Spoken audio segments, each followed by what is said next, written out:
الحمدللہ وکفا والصلاة والسلام علی من لا نبی بعدہ اما بعد اعوذ باللہ السمیع العلیم من الشیطان الرجیم بسم اللہ الرحمن الرحیم انا جعلنا ما علی الارض زینة لها لنبلوہم ایہم احسن عملا۔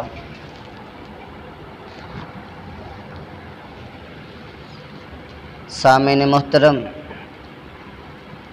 آج کا ہمارا درس، چونکہ پہلا درس ہمارا اس سے پہلے والا درس وہ تھا سورہ کہف کی فضیلت۔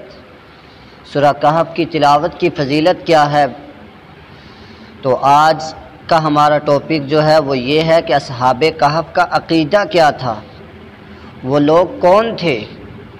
تو آج کے درس میں ہم انشاءاللہ ان کے عقیدے پر بات کریں گے قرآن و حدیث کی روشنی میں۔ میں اللہ تعالیٰ سے دعا گو ہوں کہ اللہ مجھے حق سچ بیان کرنے کی توفیق نصیب فرمائے۔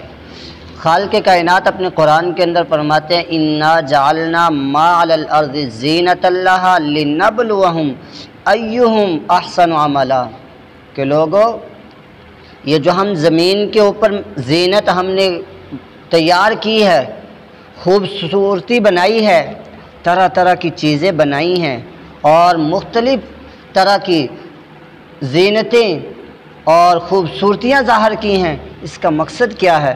اللہ خالق کائنات کا فرما رہے ہیں لنبلوہم ایہم احسن عملا، تاکہ ہم دیکھ سکیں، جانچ پڑتال کر سکیں اور آزما سکیں کہ ان میں سے اچھے عمل کون کرتا ہے۔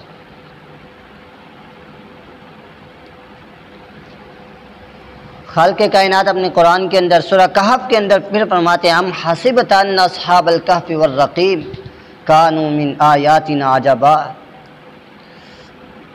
کیا پیغمبر کیا تو نے یہ سمجھ لیا ہے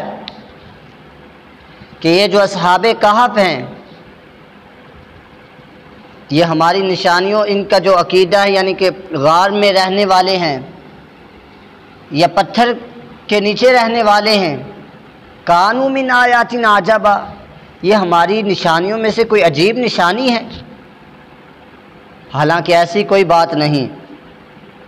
ہماری قدرت کی، اللہ فرماتے ہیں ہماری قدرت کی بڑی نشانیوں میں سے بہت ساری ایسی نشانیاں ہیں، اس پر تعجب کا اظہار مت کریں۔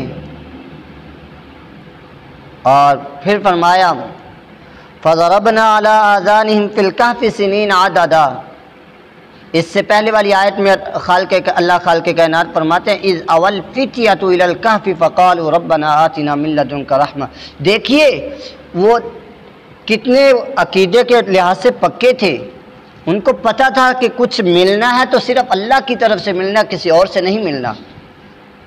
جب انہوں نے پناہ لی، غار کے اندر پناہ لے لی، غار کے اندر جا کر بیٹھ گئے، تو کیا کہتے ہیں فَقَالُوا رَبَّنَا آتِنَا مِن لَّدُنكَ رَحْمَةً، اے اللہ تو اپنی طرف سے ہمارے لیے رحمت بھیج دے، رحمت نازل فرما، وَهَيِّئْ لَنَا مِنْ أَمْرِنَا رَشَدًا، اور ہمارے کام کو آسان فرما۔ کون سا کام؟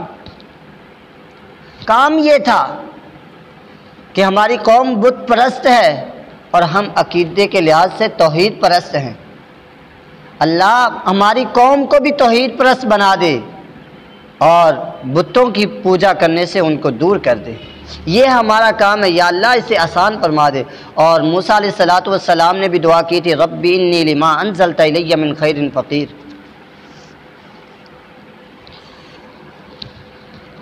آگے فرمایا فضربنا علی آذانہم فی الکہف سنین عددا، جب اللہ تعالیٰ نے ان کو سلا دیا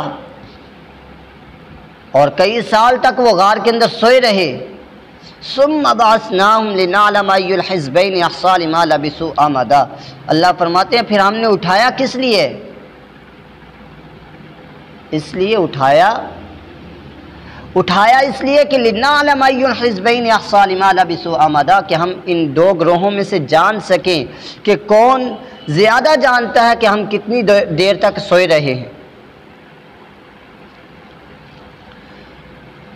اللہ خالق کائنات اپنے پیغمبر علیہ السلام کو ان کا قصہ بیان کرتے ہوئے فرماتے ہیں نحن نقص علیک نبأہم بالحق، محبوب پیغمبر ہم جو ہے نا اصحاب کہف کا واقعات آپ کو صحیح بیان کر رہے ہیں۔ وہ کون تھے؟ فرمایا انہم فتیۃ آمنوا بربہم وزدناہم ہدا، وہ چند نوجوان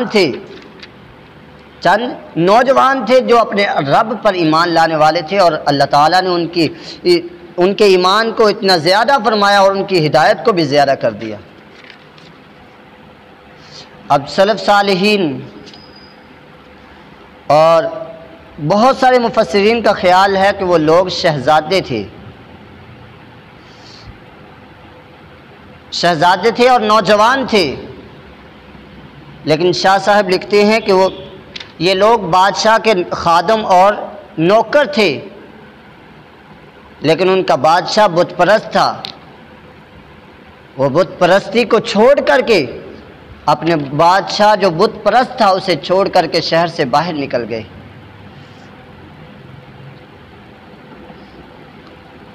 اور فتیۃ سے مراد جو نوجوان ہیں یا شہزادے ہیں، تفسیر ابن کثیر کے اندر لکھتے ہیں کہ وہ لوگ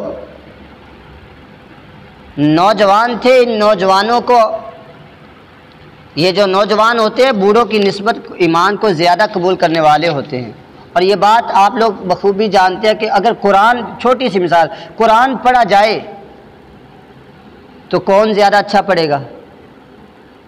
نوجوان اچھا زیادہ پڑھیں گے۔ قرآن کی تلاوت نوجوان زیادہ اچھی کریں گے، اور اسی طرح حق کو وہ زیادہ قبول کرنے والے تھے۔ اللہ خالق کائنات اور محبوب پیغمبر علیہ السلام کی دعوت پر لبیک کہنے والے بھی نوجوان ہی، اکثر نوجوان تھے، اور بوڑھے تو اپنے دین پر ہی رہے، الا ماشاء اللہ کچھ لوگ ایسے تھے کہ جو اللہ تعالیٰ کی تو دعوت پر، محبوب پیغمبر علیہ السلام کی تبلیغ پر لبیک کہنے والے تھے، لیکن زیادہ نوجوان تھے۔ نوجوان زیادہ تبلیغ کی دعوت کو قبول کرنے والے ہوتے ہیں، اسلام کی دعوت کو قبول کرنے والے ہوتے ہیں، اور یہ نوجوان تھے اور توحید پرست تھے، لیکن ان کا بادشاہ اور ان کی قوم پوری کی پوری بت پرست تھی۔ جب انہوں نے ان کی مخالفت کرتے ہوئے توحید کا نعرہ بلند کیا، اللہ تعالیٰ کی وحدت کا اعلان کیا، تو یہی بادشاہ ان کے مخالف ہو گیا۔ غالباً دقیانوس اس کا نام ہے، دقیانوس کے نام سے اسے یاد کیا جاتا ہے۔ وہ ان کے مخالف ہو گیا اور پوری قوم کو ان کے خلاف بھڑکانے لگا، اور یہ لوگ اپنا شہر چھوڑ کر، اپنا علاقہ چھوڑ کر ایک غار میں آئے اور غار کے اندر پناہ لے لی۔ یہ الگ ایک موضوع ہے کہ وہ کتنی دیر تک سوئے رہے اور کتنے لوگ تھے، وہ الگ موضوع انشاءاللہ اگلے درس میں بیان کیا جائے گا۔ اللہ خالق کائنات فرماتے ہیں وَرَبَطْنَا عَلَىٰ قُلُوبِهِمْ إِذْ قَامُوا فَقَالُوا رَبُّنَا رَبُّ السَّمَاوَاتِ۔ اب آئی ہے ان کے عقیدے کی بات کہ ان کا عقیدہ کیا تھا۔ یہ نہیں کہا کہ جو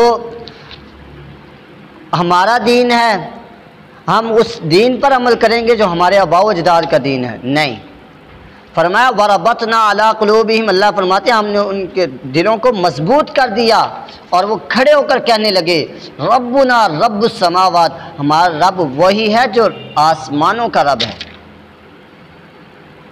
اور کہنے لگے لَن نَدْعُوَ مِن دُونِهِ إِلَٰهًا لَقَدْ قُلْنَا إِذًا شَطَطًا، لوگو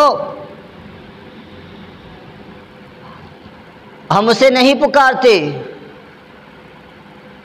ہم اللہ خالق کائنات کے علاوہ کسی اور کو نہیں پکارتے اور کسی اور کی عبادت نہیں کرتے۔ اگر عبادت کے لائق ہے تو وہ خالق کائنات کی ذات ہے، وہ آسمانوں کے اوپر جو ذات بیٹھی ہے وہی عبادت کے لائق ہے، معبود برحق وہی ہے۔ اور عقیدہ پرست جو ہوگا، توحید پرست جو ہوگا، وہ ظاہر ہے دلیل ضرور مانگے گا۔ الحمدللہ الحمدللہ، اہل الحدیث کا بھی یہی عقیدہ ہے کہ جو بات کرے گا دلیل کے ساتھ کرے گا، یا قرآن کی بات مانے گا یا رسول اللہ صلی اللہ علیہ وسلم کے فرمان کی بات مانے گا، ایرے غیرے کی بات نہیں مانے گا۔ تو یہ لوگ کیا کہتے ہیں ہَؤُلَاءِ قَوْمٌ اتَّخَذُوا مِن دُونِهِ آلِهَةً، کہ یہی ہمارے لوگ ہیں، یہی ہماری قوم ہے جنہوں نے اللہ کے علاوہ الہ پکڑ لیا ہے، اللہ کے علاوہ معبود پکڑ لیے ہیں، اللہ کے علاوہ کسی اور کی عبادت کرتے ہیں، ان کی پوجا کرتے ہیں، ان کی منتیں مانگتے ہیں اور طرح طرح کی باتیں کرتے ہیں اور ان کی عبادات کی جاتی ہیں، جس طرح کہ آج کل درباروں پہ، مزاروں پہ پیروں فقیروں کے ساتھ کیا جا رہا ہے۔ مجھے فلاں پیر نے یہ دیا، میں نے اس کی منت مانگ لی۔ حضرات نہیں، اگر ایسا کچھ ہے تو لاؤ ہمارے پاس کوئی دلیل۔ ہاں نیک لوگ ہیں، ہم ان کی قدر کرتے ہیں، ہم ان کا ادب کرتے ہیں، یہ ہمارا عقیدہ ہے کہ نیک لوگوں کا ادب کیا جائے، لیکن ان کو اللہ تعالیٰ کے برابر نہ کھڑا کیا جائے۔ فرمایا ہؤلاء قوم اتخذوا من دونہ آلیہ، یہی وہ لوگ ہیں جنہوں نے اللہ کے علاوہ معبود پکڑ لیے ہیں۔ کہتے ہیں اگر ایسا ہے تو لولا یأتون علیہم بسلطان بین، کہ لوگوں اگر ایسا ہے تو لے کے آؤ کوئی واضح دلیل تو لاؤ کہ اللہ کے علاوہ کوئی معبود ہے، اللہ کے علاوہ کوئی الہ ہے، اللہ کے علاوہ کوئی عبادت کے لائق ہے، تو لے کے آؤ کوئی مثال، کوئی دلیل لے کر آؤ، ہم بھی ماننے کے لیے تیار ہیں۔ لیکن افسوس ایسی کوئی دلیل کسی کے پاس ہوتی نہیں سوائے توحید پرست کے۔ توحید پرست اللہ کی عبادت کرے گا، کسی اور کی عبادت نہیں کرے گا۔ فرمایا فمن اظلم ممن افترى علی اللہ کذبا، اس سے بڑا کون ظالم ہو سکتا ہے کہ جو اللہ پر ہی جھوٹ باندھتا رہے۔ حضرات یہ تھے توحید پرست لوگ، اصحاب کہف، جن کے متعلق یہ سورت نازل ہوئی۔ اللہ خالق کائنات ہمیں بھی ان جیسا عقیدہ اپنانے کی توفیق نصیب فرمائے اور بت پرستوں کے مخالف کھڑا ہونے کی توفیق نصیب فرمائے۔ وآخر دعوانا ان الحمد للہ رب العالمین۔